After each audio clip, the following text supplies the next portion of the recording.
Di tengah memanasnya kondisi keamanan di kawasan Timur Tengah, pemerintah terus berusaha untuk memulangkan jemaah umroh dari Arab Saudi. Data Kementerian Haji dan Umroh Republik Indonesia mencatat proses kepulangan jemaah sejak Sabtu 28 Februari berjalan aman dan tertib.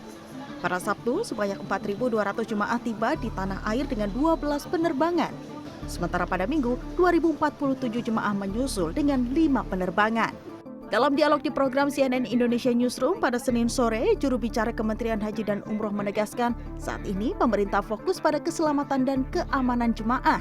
Pemerintah mengimbau calon jemaah untuk menunda keberangkatan ke Tanah Suci hingga situasi keamanan di kawasan Timur Tengah kondusif.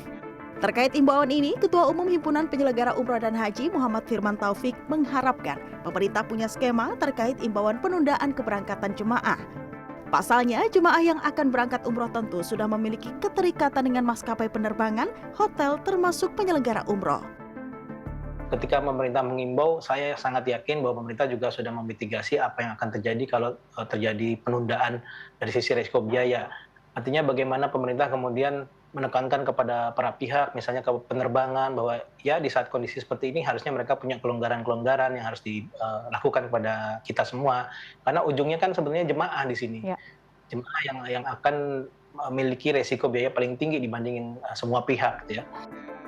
Menanggapi permintaan tersebut, Kementerian Haji dan Umroh akan berkoordinasi dengan pihak-pihak terkait.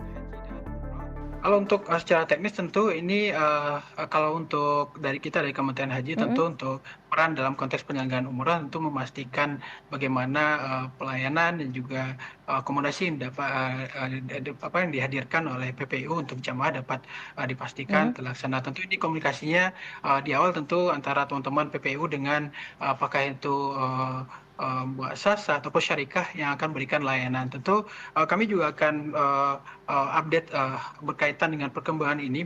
Saya juga belum bisa menyampaikan informasi resmi berkaitan ini, kaitan dengan komunikasi, dan jelas tentu kebijakan dihadirkan ataupun himbauan yang disampaikan tentu berangkat dari tadi pertimbangan-pertimbangan dan juga realitas yang saat ini terjadi di Timur Tengah, dan juga tadi lagi-lagi kita bicara soal perlindungan dan juga keselamatan jamaah kita di Arab Saudi. Hari Minggu lalu, salah satu jemaah umroh mandiri asal Indonesia bercerita melalui program CNN Indonesia Newsroom tentang pembatalan penerbangan yang dialaminya untuk kembali ke Indonesia. Dewi dan suaminya harus terbang ke Indonesia dari Madinah pada 28 Februari menggunakan maskapai penerbangan Emirates Airlines. Kami sudah sampai bandara kemarin ya, jadi kami sampai bandara jam 1-an gitu. Waktu itu kami juga clueless, belum tahu apa-apa, dan di situ antriannya juga sudah cukup panjang untuk antrian check-in.